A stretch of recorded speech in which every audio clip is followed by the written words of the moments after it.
श्री शिवाय नमस्तुभ्यम। ओम नमः शिवाय।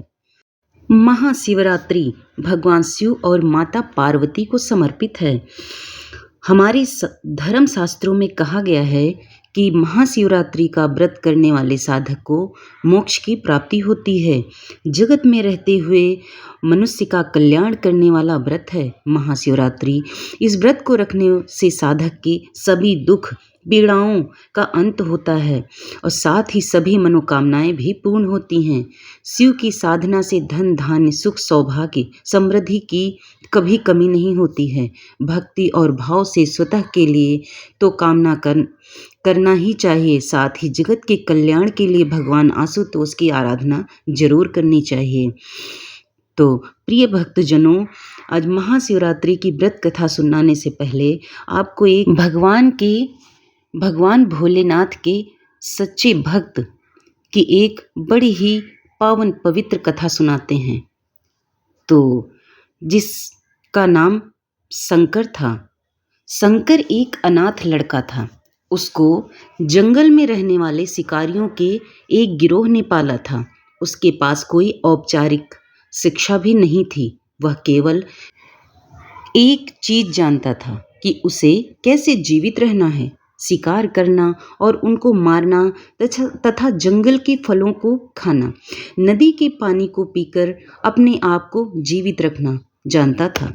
एक दिन वह अपना रास्ता भटक गया और उसने देखा कि कुछ लोग नदी के किनारे पर बनी एक पत्थर की आकृति के चारों ओर जोर जोर से चिल्ला रहे हैं। कुछ लोग उस पर फूल फल और नारियल भी चढ़ा रहे हैं।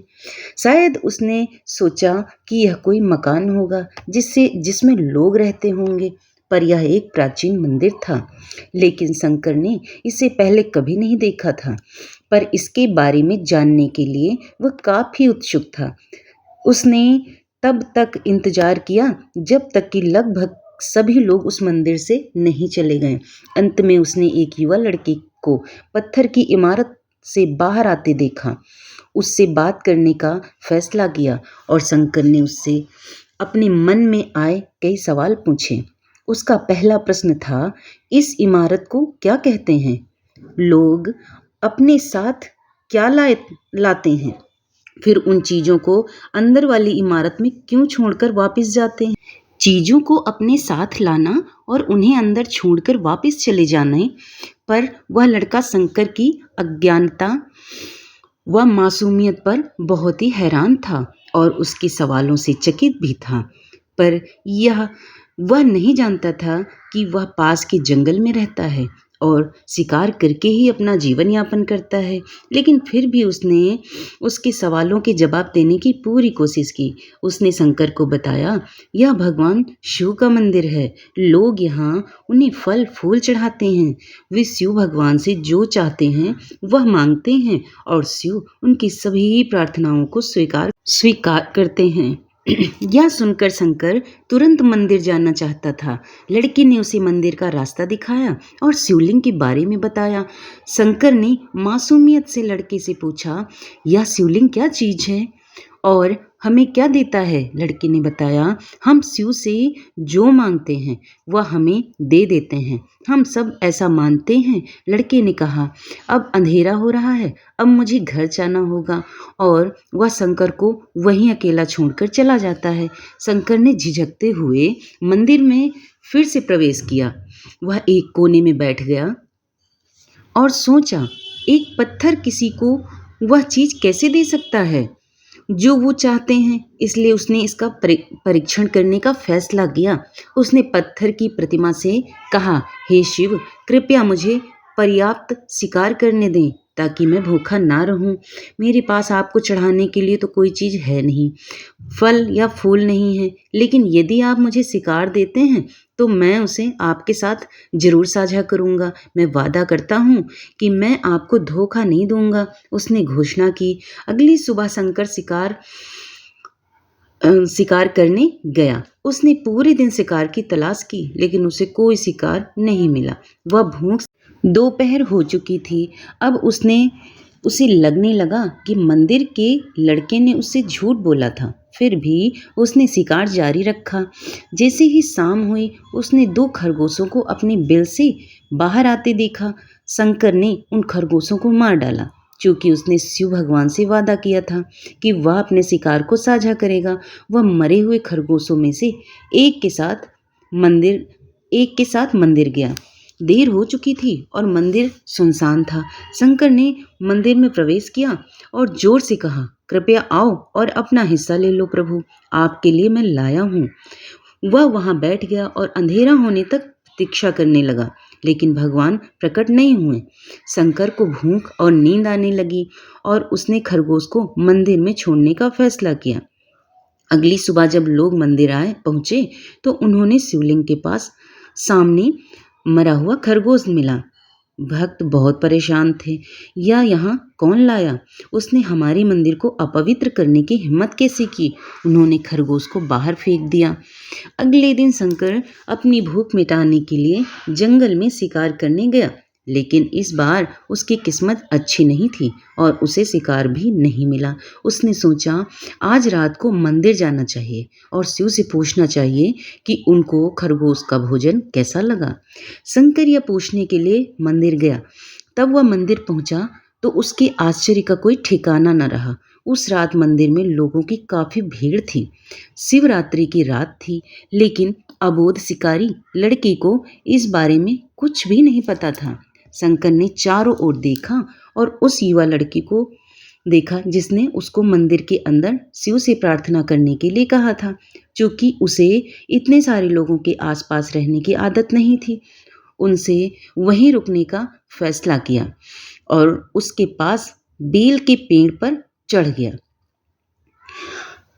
यह एक लंबा इंतजार था और समय बीतने के लिए उसने पेड़ से पत्ते तोड़कर जमीन पर फेंकना शुरू कर दिया। उस अज्ञात पेड़ के नीचे एक छोटा सा शिवलिंग था, जिसकी पूजा लंबे समय से नहीं की गई थी।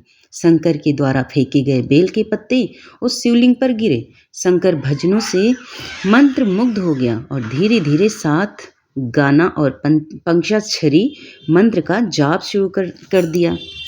रात भोर में बदल गई और सभी भक्त मंदिर से चले गए। शंकर पेड़ से उतरा और मंदिर में प्रवेश किया।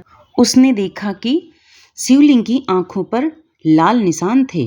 वे कुमकुम के थे जो लोगों ने लगाए थे, लेकिन शंकर को यकीन ना था कि शिव को उनकी आंखों में परेशानी हो रही है। उसने शिव की खेदजनक स्थिति के रूप में जो कुछ भी महसूस किया, उसके लिए उसे बहुत दुख हुआ। वह उनकी मदद करना चाहता था। उसने सोचा, शिव यहाँ अकेले रहते हैं और बीमार होने पर उनकी देखभाल करने वाला कोई नहीं है। जब तक भक्त उनसे मिलने नहीं आते, उन्हें भोजन भी नहीं मिलता। शंकर ने एक रात पहले भक्तों को शिवलिंग पर जल चढ़ाते हुए देखा था। प्रभु को ठंड लग रही होगी, शायद वे कांप रहे हैं। उसने सोचा, आखिरकार वे केवल पत्तियों से ही तो ढके हैं। तो उसने शिव से पूछा, मेरे स्वामी, मैं आपकी क्या मदद कर सकता हूँ? शायद कुछ खाना या दवा? मैं आपकी सेवा कैसे कर सकता हूँ? शिव ने कोई उत्तर नहीं दिया। शंकर ने सोचा, भगवान वास्तव में बहुत बीमार हैं, क्योंकि अब वह उत्तर देने में भी असमर्थ हैं। वह तुरंत जंगल में गया, कुछ औषधियाँ, जड़ी बूटियों को लाया और लाल निशान पर उनका लेप लगाने लगा, लेकिन कुछ नहीं हुआ। उसने कहा, लगता है कि ये अंधे हो गए हैं। मुझे प्रभु को अपनी एक आंख देनी चाहिए ताकि वह ठीक हो जाएं। यह निश्चित रूप से उन्हें खुश कर देगा। उसका दिल पवित्र था और उसने वहां शिव के हाथ में रखे त्रिशूल को उठाया और त्रिशूल को अपनी दाहिनी आंख की ओर ले गया और अपनी आंख को निकालने का प्रयत्न किया। शंकर अनपढ़ था। उसे मंत्रों या पूजा के उचित तरीकों का कोई ज्ञान नहीं था, लेकिन उसकी भक्ति की कोई सीमा नहीं थी। जैसे ही वह अपनी आंख निकालने वाला था, शिव अपनी पत्नी पार्वती के साथ प्रकट हुए। उन्होंने पार्वती से कहा, इस भक्त शंकर ने अनजाने में शिवरात्रि पर उपवास किया है, बेल के पत्तों से भरी मेरी पूजा की है और साबित किया है कि उनका दिल बेदाग व पवित्र है। मैं अपने इस भक्त पर काफी प्रसन्न हूँ। शिव भगवान ने शंकर से कहा, तुमने मुझे अपनी मासूमियत के कारण जीत लिया है। प्रभु ने मुस्कुराते हुए कहा, लोग मुझसे हर समय झूठे वादे करते हैं और कुछ न कुछ मुझसे मांगते रहते हैं, पर जैसे ही उन्हें मुझसे मांगी चीज मिल जाती है तो वे मुझे भूल जाते हैं। दूसरी ओर तुमने मेरे साथ एक सच्चे इंसान की तरह व्यवहार किया और यह वास्तव में बहुत ही दुर्लभ है। अब से तुम मेरे इस संसार में सबसे बड़े भक्त माने जाओगे और तुम्हारा नाम मेरे मेरे साथ सदा जुड़ा रहेगा। तुम कई सदियों तक जीवित रहोगे। इस बात को कहकर भगवान शिव और माँ पार्वती अंतर ध्यान हो गए। तभी से लोग शिव के साथ शंकर भी लगाने लगे, शिव शंकर कहने लगे। तो प्रिय भक्तजनों, ये थी कहानी भगवान भोलेनाथ के सच्चे भक्त की। और अब हम सुनेंगे शिवरात्रि की पावन पवित्र कथा। महाशिवरात्रि की व्रत कथा कुछ इस तरह है। चित्रभानु नाम का एक शिकारी था। जानवरों की हत्या करके वह अपने परिवार को पालता था। वह एक साहूकार का कर्जदार था, लेकिन उसका ऋण समय पर ना चुका सका। क्रोधित साहूकार ने शिकारी को शिव मठ में बंदी बना लिया। संयोग से उस दिन शिवरात्रि थी। शिकारी ध्यान मग्न होकर शिव संबंधी धार्मिक बातें सुनता रहा। चतुर्दशी को उसने शिवरात्रि व्रत की कथा भी सुनी। शाम होते ही साहूकार ने उसे अपने पास बुलाया और ऋण चुकाने के विषय में बात की। शिकारी अगले दिन सारा ऋण लौटा देने का वचन देकर बंधन से छूट गया। अपनी दिनचर्या की भांति वह जंगल में शिकार के लिए निकला, लेकिन दिन भर बंदी गृह में रहने के कारण वो भूख प्यास से व्याकुल था। शिकार खोजता हुआ वो बहुत दूर निकल गया। जब अंधकार हो गया तो उसने विचार किया कि रात जंगल में बितानी पड़ेगी। वह एक तालाब के किनारे एक बेल के पेड़ पर चढ़कर रात बिताने का इंतजार करने लगा। बिल्व वृक्ष के नीचे शिवलिंग था, जो बिल्व पत्रों से ढका हुआ था। शिकारी को उसका पता न चला। पड़ाव बनाते समय उसने जो टहनियाँ तोड़ी वे संयोग से शिवलिंग पर गिरती चली गईं। इस प्रकार दिन भर भूखे प्यासे शिकारी का व्रत भी हो गया और शिवलिंग पर बिल्व पत्र भी चढ़ गए। एक पहर रात्रि बीत जाने पर एक गर्भिणी हिरणी तालाब पर पानी पीने पहुंची। शिकारी ने धनुष पर तीर चढ़ाकर जो ही प्रत्यंचा खींची, हिरणी बोली, मैं गर्भिणी हूँ, शीघ्र ही प्रसव करूंगी। तुम एक साथ 2 जीवों की हत्या करोगे, जो ठीक नहीं है। मैं बच्चे को जन्म देकर शीघ्र ही तुम्हारे समक्ष प्रस्तुत हो जाऊंगी, तब मार लेना। शिकारी ने प्रत्यंचा ढीली कर दी और हिरणी जंगली झाड़ियों में लुप्त हो गई। प्रत्यंचा चढ़ाने पर ढीली करने के वक्त कुछ बिल्वपत्र अनायास ही टूटकर शिवलिंग पर गिर गए। इस प्रकार उससे अनजाने में ही प्रथम पहर का पूजन भी संपन्न हो गया। कुछ देर बाद एक और हिरणी उधर से निकली। शिकारी की प्रसन्नता का ठिकाना न रहा। समीप आने पर उसने धनुष का बाण चढ़ाया। तब उसे देख हिरणी ने विनम्रतापूर्वक निवेदन किया, हे शिकारी, मैं थोड़ी देर पहले ऋतु से निवृत्त हुई हूँ, कामातुर विरहिणी हूँ, अपने प्रिय की खोज में भटक रही हूँ। मैं अपने पति से मिलकर शीघ्र ही तुम्हारे पास आ जाऊंगी। शिकारी ने उसे भी जान दिया। 2 बार शिकार को खोकर उसका माथा ठनका। वह चिंता में पड़ गया। रात्रि का आखिरी पहर बीत रहा था। इस बार भी धनुष से लग कर कुछ बेलपत्र शिवलिंग पर जा गिरे तथा दूसरे प्रहर की पूजा भी संपन्न हो गई। तभी एक अन्य हिरणी अपने बच्चों के साथ उधर से निकली और शिकारी के लिए वह स्वर्णिम अवसर था। उसने धनुष पर तीर चढ़ाने में देर नहीं लगाई। वह तीर छोड़ने वाला ही था कि हिरणी बोली, हे शिकारी, मैं इन बच्चों को इनके पिता के हवाले करके लौट आऊंगी। इस समय मुझे जाने दो, मत मारो। शिकारी हंसा और बोला, सामने आए शिकार को छोड़ दूं? मैं ऐसा मूर्ख नहीं हूँ। इससे पहले मैं 2 बार अपना शिकार खो चुका हूँ। मेरे बच्चे भूख प्यास से व्यग्र हो रहे हैं। उत्तर में हिरनी ने फिर कहा, जैसे तुम्हें अपने बच्चों की ममता सता रही है, ठीक वैसे ही मुझे भी सता रही है। हे शिकारी, मेरा विश्वास करो, मैं इनके पिता के पास छोड़कर तुरंत लौटने की प्रतिज्ञा करी। हिरनी का दुख भरा स्वर सुनकर शिकारी को उस पर दया आ गई। उसने मृगी को भी जाने दिया। शिकार के अभाव से वो भूख प्यास से व्याकुल शिकारी अनजाने में ही बेल वृक्ष पर बैठा बेल पत्र तोड़कर नीचे फेंकता जा रहा था।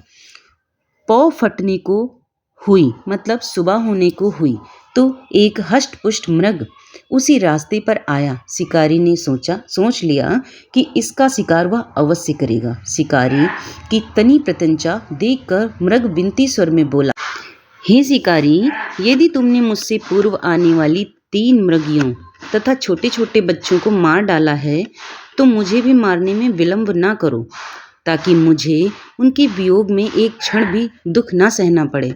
मैं उन हिरनियों का पति हूँ। यदि तुमने उन्हें जीवन दान दिया है, तो मुझे भी कुछ क्षण का जीवन देने की कृपा करो।